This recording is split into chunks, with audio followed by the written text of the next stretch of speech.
Bonjour et bienvenue dans le flash d'information. On part tout de suite au palais de la présidence de la République pour évoquer cette audience du vice-président de la République. Hier, Tiemoko Melia Koné a reçu le président, directeur général du groupe bancaire marocain Attijari Wafa Bank, première banque du Maroc, d'Afrique du Nord et quatrième banque d'Afrique.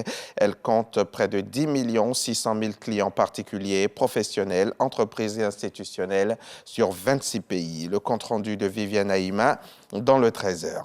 On en vient maintenant à cette étude portant sur la rentabilité économique et financière des opérations d'entreposage, étude initiée par l'ARE en collaboration avec la Société financière internationale.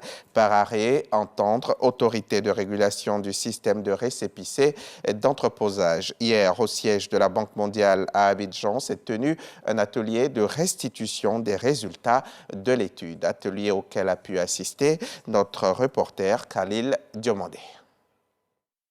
Environ 12 mois de travaux pour évaluer la rentabilité économique des opérations d'entreposage et de conservation dans le cadre du système de récépissé d'entreposage SRE en Côte d'Ivoire.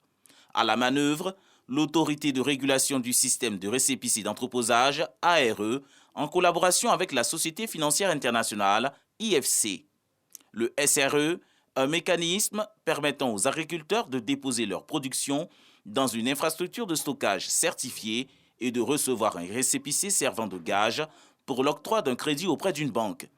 Les études de la phase pilote ont porté sur les besoins de stockage dans la filière de l'anacarde. On a pu identifier que dans toutes les zones qui étaient sujettes à notre étude, il y avait un besoin d'entreposage, dans la mesure où les volumes de production qui sont estimés ne peuvent pas être contenus dans les entrepôts existants aujourd'hui. C'est un secteur viable.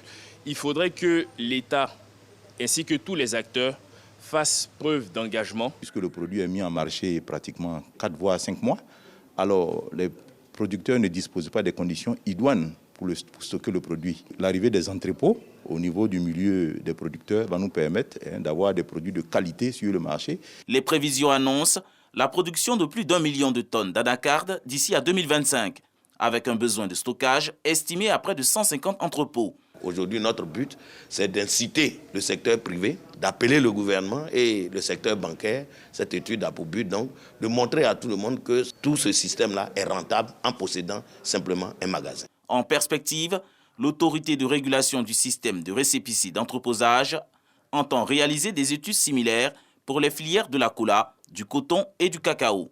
Les fruits de ces réflexions seront portés à la table du gouvernement en vue d'une adoption pour le grand bonheur des producteurs. Le reportage de Khalil Diomandé a été commenté pour vous par Jean-Marc Djadji.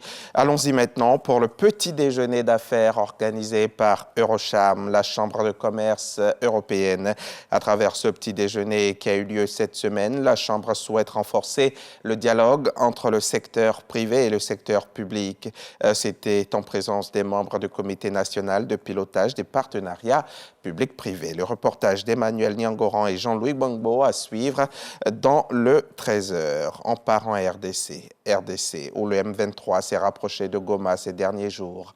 La rébellion a revendiqué plusieurs localités ces dernières heures, et notamment Kibumba, dans le territoire de Nyiragongo, à seulement une vingtaine de kilomètres de Goma. Ce jeudi 17 novembre, hier donc, les affrontements ont repris à la mi-journée. L'enjeu est de stopper la progression de ces combattants et de maintenir le dernier verrou sécuritaire qui permettrait à ce mouvement armé d'atteindre Goma. Le Bureau de la coordination des affaires humanitaires des Nations Unies évoque plus de 262 000 déplacés dans le Nord Kivu depuis le mois de mars dernier.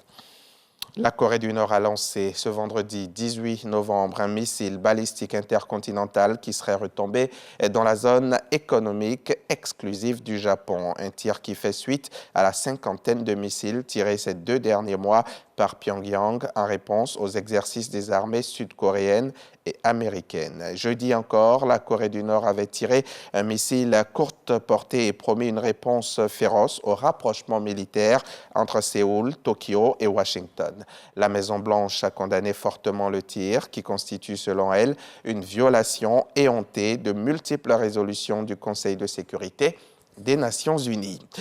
L'infime espoir des supporters sénégalais de voir Sadio Mané sur les pelouses du Qatar s'est envolé hier jeudi 17 novembre. La star du Sénégal, Sadio Mané, a déclaré forfait pour le Mondial 2022 en raison de sa blessure au péroné droit. C'est ce qu'a annoncé la Fédération sénégalaise. Depuis donc hier jeudi, le joueur africain de l'année est sûr de ne pas pouvoir disputer son deuxième mondial. Une intervention chirurgicale devrait même être programmée très prochainement. C'est ce qu'a conclu le médecin de la sélection sénégalaise. Et voilà pour ce flash. On se retrouve tout à l'heure à 13h pour le journal.